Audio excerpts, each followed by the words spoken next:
Jesus talks about where you take your seat. It's about how you relate to other people, whether you have humility or are prideful. Where do you take your seat? So I was thinking about, where is my seat at home?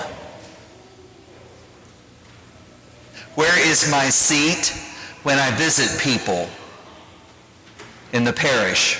Where is my seat when I go to a banquet? So the first place is my home. All right, well, Daddy had his chair and Mama had her chair. Now her chair was close to the stove because Mama got up and down quite a bit, making sure everything got on the table. And then I had my chair, and we all had our places because that cut down on the arguing. Now, what happened was that when my father passed, we now have an empty chair. Now, who's going to sit there? My mother, who did not expect to survive my father, she had all that illness stuff, and dang if he didn't go to heaven first. And she said, well, I guess I'm going to have to be the big dog now. I said, for a Chihuahua? Of course, you know Chihuahuas don't know that they're little, do they? So she's the big dog. And she was the one that asked me, well, why don't you sit there where Daddy was? It's a privilege, but it's an obligation and a responsibility, isn't it? It's not just about a chair, right? I remember going to my brothers and sisters' houses, and the kids wanted, can I sit beside Father Terry? Can I sit beside Father Terry? You know, it made me feel really good. You know, they wanted to be sitting next to the guest. It's pretty good, you know. When I go to people's homes, I'll go into the dining room. I don't choose a chair. I mean, I might be choosing Papa Bear's chair or Mama Bear's chair or somebody's chair. So I stand and I so where would you like for me to be seated? And they usually say, well, anywhere you want. I said, well, your place looks pretty good. No, just teasing. Or sometimes, oh no, sit here, please sit here, whatever. So, you know, we have an experience, don't we, of having a place to sit, and it creates a relationship. And of course, the closer you are to someone, the more you can hear them or you can speak to them. It's a place of honor to be next to someone, isn't it? That's right. Of course, at a banquet, sometimes you have designated seating, head table. The bride and groom, where are they? So where does the bride and groom sit? At the head table. They're the center of attention, right? So they should sit in the center normally. Isn't that normal? Yeah, we know this because we want to honor them. We want to ask God to bless their marriage. Our focus is on them and their commitment to each other. So it's a place of honor. So when Jesus says, when you go to a place, he said, don't put yourself in the place of honor. Let the host place you. In fact, if you'd have a choice, go to the lowest place. Now, the host may or may not ask you to come up higher. You're taking a risk, aren't you? Well, he didn't ask me to come up higher. It's a risk, but that's what Jesus says. It's about humility. The virtue is truth, veritas. Virtue is truth. What is the truth? Humility is the truth. It comes from the word humus. You all might already know this. Humus is good soil. It's dark, black, very fertile soil, humus. Humility is about being good soil. Remember the parable of the sower and the seed? And some of the soil of seed fell on rocky ground. Didn't produce too much, did it? It's called hard-headed, I think, is another word for that, or whatever. Or thorn, that which has thorns in it, or the path, too busy. Sometimes I wonder if my soil is too busy.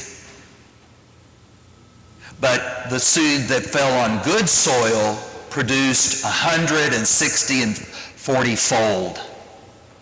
You see, humility bears good fruit. It's down to earth. You know people that are down to earth?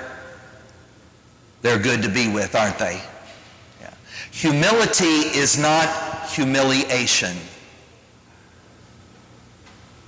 Humiliation is the result of our sins that humiliates us. But humility is not humiliation. Humility is about being down to earth and being true and being fruitful. So, for example, if someone says, Bill Edlin, you sing very well. And you say, oh, no, I don't. I'm a terrible singer. Well, that's not humility, is it? Because it's not the truth. The truth is you're a good singer. And that's why you were asked to lead us in song. Humility is the truth. We give thanks to God for that gift. Every gift we have, who gets the credit for it? I hate to admit to you all, but I guess I have to confess that for a good long time, probably into my maybe 30s, I took credit for my gifts, some of my gifts, like optimism. I have the gift of being an optimist, looking on the bright side of things. I thought, well, I am an optimist. Aren't I good? No, God is the source of all optimism, hope, and grace. Who gets the credit? It's God, right? I didn't invent optimism or courage or generosity. All of those are gifts from God. Now, I might practice them better, worse, and that I might be good soil or rocky soil, but the gifts are given from God. He gets the credit. We can own our exercise of those gifts, and grateful that we do and can. Humility, it's the lesson of God saying we need to practice this humility, this truth, celebrate the gifts God gives us, and not inflate ourselves over other people. The other lesson that Jesus gave is that when you give a dinner, don't give it to somebody that can pay you back. I think about that and I think, now how many times have I opened the rectory door and fixed a meal for somebody that couldn't invite me back?